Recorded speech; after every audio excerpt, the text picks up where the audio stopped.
Hello, I'm your host, Tony Felice, and what you're about to hear is the continuation of a story that began in memory and grief and now opens into something entirely new. In Season 1, we followed Tom Sanders, a writer suspended in sorrow, struggling to finish a book after the death of his mother.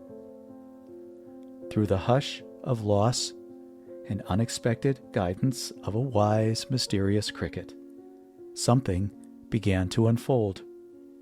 A story within a story. A Christmas tale, unlike any other. Now, in Season 2, we cross the threshold with Tom. We enter Santa Land itself. This is a fairy tale for grown-ups. A journey through snow and stillness, through magic and meaning, through the sacred language of the words we speak and the love we feel. So follow the cricket. Let your heart be still and listen, because Santa Land isn't just a story, it's a frequency. And love is the thread. And I am so glad that you're here. Welcome to Santa Land.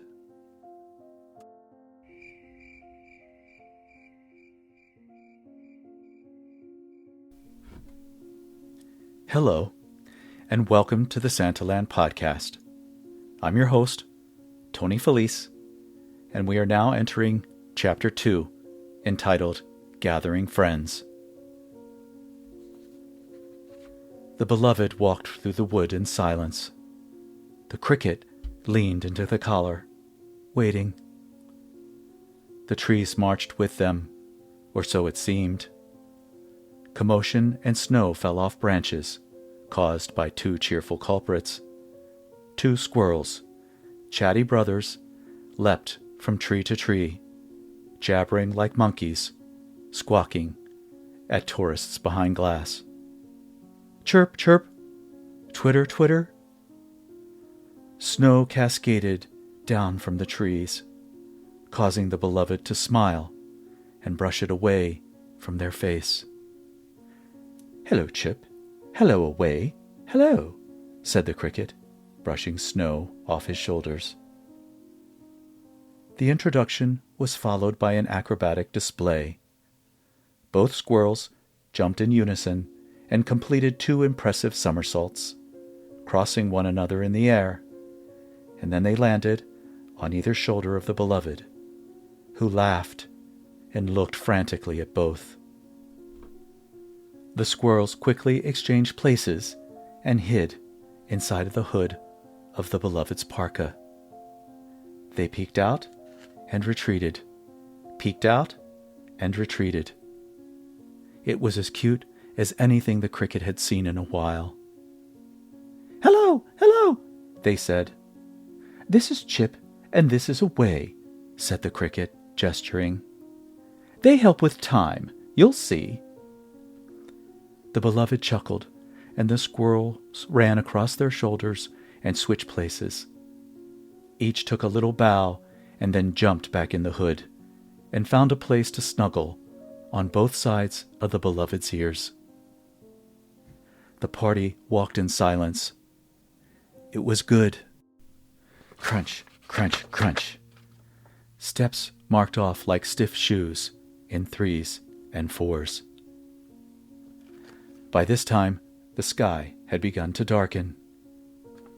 Finally, after a time, they crested a hilltop where the trees thinned to display a vast expanse of shoreline and ocean. In the far distance, an island barely broke the horizon, miles offshore. What is that? Asked the beloved, pointing seaward. The wind whipped across their parka, and they squinted into the sea mist. The island of misfit toys, said the cricket. Misfit, misfit, misfit, squealed the squirrels inside the parka hood. Misfit? Asked the beloved. Yes, said the cricket. It's the place where misfit toys are taken until Santa delivers them to people on the naughty list. Everyone gets presents, even naughty ones." "Naughty?" said the beloved. "Yes. Well, that's an unfortunate thing, isn't it? Naughty is a realm populated largely by human adults, which is the way of things in the upside-down world." "I see," said the beloved, quietly. For they had heard the word naughty, and they felt a hurt in that space where you feel and know the truth of things. "And if a toy is lost, it has 3 days to be found before it is sent to the island," said Cricket. "I see," said the beloved again. But they really didn't. Instead, the beloved looked out across the expanse, hoping to catch a glimpse of a misfit toy. But all they saw were waves and misty mountains with milk-made clouds encircling the crown, spilling their wares deep into the valley crevices below. The beloved wanted to ask more questions, but found the subject sad, so they remained silent. And instead, they listened to the wind and the sound of boots on snow. Time passed. They walked along the shoreline, a solitary figure with 3 stowaways. Snow drifted across sand, and foam drifted across waves. A flock of little birds held a mandatory meeting in a swirl of snowflakes. The beloved could smell the sea and the snow. They were reminded of something from far away, an idea or something about letting go. And they walked. The little bird Majesty Truth flitted overhead, darting a long distance away and then returning, hovering over them, listening, and then flying high again to point the way forward. As the snow and wind picked up, the beloved's hands were getting cold, so they drove them deep into their warm pockets. Deep down, further than you would normally look, the beloved found a lump. They twirled it around in their hands, trying to guess its secret without looking. After a time, the beloved gave up guessing and pulled the lump from deep within the folds of fabric. A gold watch emerged. Love Forward was etched onto it, and the hands stopped at 3:33. Time. Once upon a time. The beloved wondered what quality of time such rhetorical statements may be about. Earth time? Evolutionary time? Temporal time? Time travel? What kind of time? Tempus fugits? Did time literally fly over to the island and deposit toys for naughty children? Words and ideas flew to the beloved in their mind. But those were just fragments of memories from a time long past. So instead of asking more questions, the beloved just put the idea, along with the watch, back in their pocket, together with a vague sense of remembering what a watch was and why time was important. Okay. So that's the end of chapter 2 of the Santaland fairy tale. I apologize for this taking a while for me to get this up to you, as there have been quite a few demands on my time. And also I've been searching for an editor to assist me to get the manuscript in submission format, and that takes time and trust. And so I took my time to find that person, and her name is Anne-Marie, and I'm looking forward to seeing what she delivers to me in the middle of September. So here's the plan. I'm going to hold for now, and I will probably come back with new episodes to talk about the process of the book, maybe to share some ideas with you, maybe to read a blog post that I've written and share with you, so that we can continue our journey. I hesitate to put the entire content out on the internet for trademark and copyright purposes, even though this establishes my work product and provenance. This is the world it is. And so I want to make sure that I'm protecting the work as we move forward. I'm using a service called Reedsy, reedsy.com, which was referred to me by several authors, both traditional authors who've been published traditionally and authors that have been published hybrid and self-published. And so I really looked at the resources to try to identify what was going to work the best for me. And Reedsy is a marketplace that has editors of all different kinds there, from different backgrounds and different work experience, doing different kinds of editing for different kinds of books for different kinds of readers. So I'm looking forward to bringing more information to you on that as we move forward. And I'll tell you that, I'm very flexible. I want to work with somebody who is going to understand and appreciate my approach to this, and understand that it's a little different. I'm sort of bending the rules here in some ways, but I'm writing a story a little differently than stories I've read before. And I've read so many books. My goodness, thousands of books in my lifetime, from literature to nonfiction across the board. And so I've always wanted to be in that space. You know what I mean? Since I was a kid, just like Tom, the character in my book, his mother read to him from the classics. Same thing with me. My mother read to me from the classics when I was a toddler. I entered kindergarten at 4 years old with a great vocabulary. And we learned about one of those episodes earlier in the book in 1971, when Wendy is called to the principal's office because the vice principal's uncomfortable with how well Tom speaks. Not how poorly, but how well. So there's a whole discourse on that.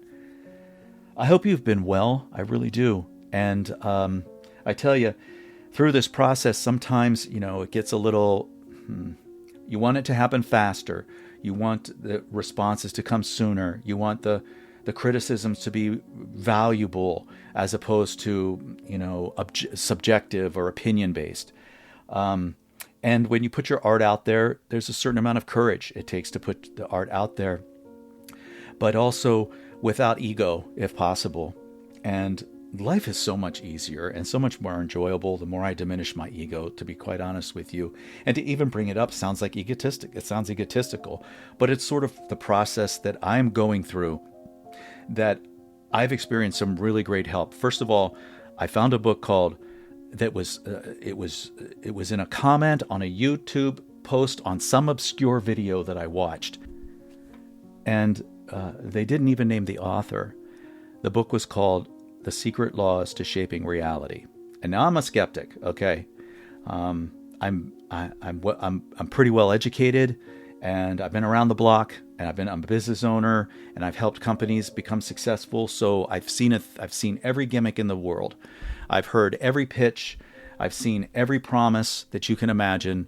And I have come to the conclusion that there's only a small portion of opinion-based information or rhetoric that is true, because so much of us are dealing with trauma imposed on us by others. When someone calls you fat or ugly or stupid or whatever, they are not calling you that. They're calling themselves that.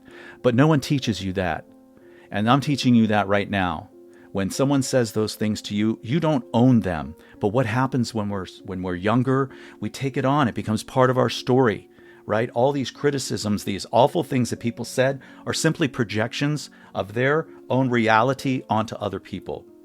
And when you learn that that's going on, and you learn that the majority of people who have opinions about things are misinformed, or they're projecting their fears onto you, it is not scary, it's freeing. You are able to say, okay, I know who I am. This is my identity. This is who I am. And this is what I'm projecting to the world. And when you are that, they say dress for the job you want. This is the same thing. Show up as the person you think you are in the future, right? There is no future to get to. You don't step into a portal, unless you are reading this book and stepping into a portal to Santaland. In reality, as of right now, you cannot step from where you are to where you want to be, right? So there's a trajectory.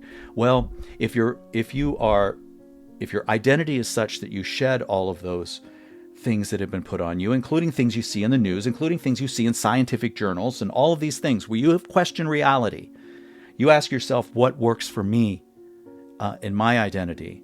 So long as you are a person who is love forward. Now, this doesn't work unless you're love forward, okay?